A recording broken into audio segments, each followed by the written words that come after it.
Hi అండి. ఇవేంటో చూసారా? ఇవి గుమ్మడి పువ్వులండి. ఇవేంటంటే గుమ్మడి పాదు దానంతట అదే మా తమ్ముడి ఇంట్లో వచ్చింది. వస్తే దానికి రోజు ఇలాగే బోల్డ్ పువ్వులు వచ్చేస్తున్నాయి. అయితే ఇవి అన్ని కాయలు అవ్వవు కదా, పూసిన పువ్వుల్లో కాయ అవ్వదు కదా. అందువల్ల మా తమ్ముడు ఇలా ఒక ఎక్స్పెరిమెంట్ చేశాడనమాట. దీంతో చక్కగా కూర చేశాడు. పులుసు పచ్చడి ఇలాంటివి చేసుకుంటారని నాకు తెలుసు, కానీ కూర చేస్తారని తెలీదు.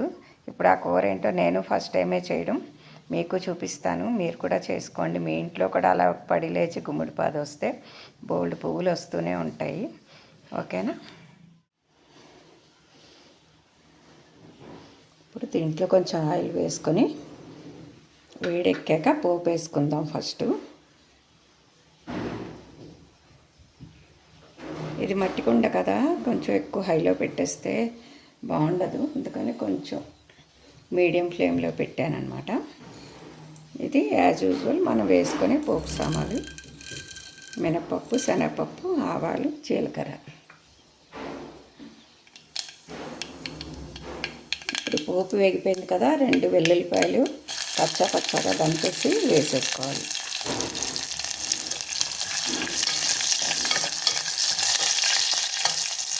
ఒక్క నిమిషం వేగిన తర్వాత ఒక 2 ఉల్లిపాయలు తరుగు, ఇది 2 పచ్చిమిరపకాయలు చీరికలు,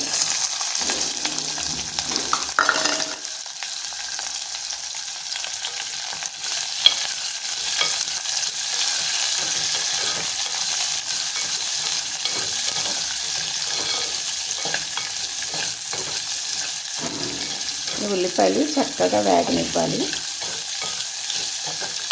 పచ్చివాసన పోయే వరకు ఉల్లిపాయలు వేయించుదాం.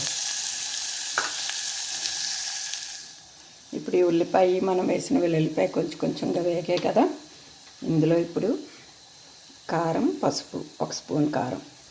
ఈ టైంలోనే మీరు జీలకర్ర పొడి, ధనియాల పొడి ఉంటే వేసుకోండి. నేనేంటంటే కారం నేనే స్వయంగా తయారు చేసుకుంటాను. ఇందులో ఆల్రెడీ జీలకర్ర, ధనియాలు, మెంతులు, వెల్లుల్లిపాయలు, ఉప్పు అన్నీ ఉంటాయన్నమాట. అందుకని కొంచెం ఉప్పు కూడా కూరల్లో నేను తక్కువ వేస్తుంటాను. ఇప్పుడు కారం, పసుపు వేసాం కదా, నెక్స్ట్ దీనికి సరిపడా ఉప్పు, మీ టేస్ట్కి తగినట్టు ఉప్పు వేసుకోండి. అంటే మనం ఎంత క్వాంటిటీ కూర చేస్తున్నామో దాన్ని బట్టి కదా. ఇప్పుడు చక్కగా కట్ చేసి పెట్టుకున్నాం 2 టమాటాలు.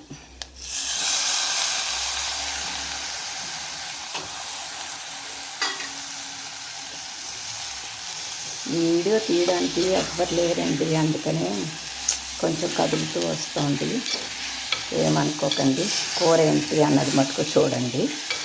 ఓకేనా?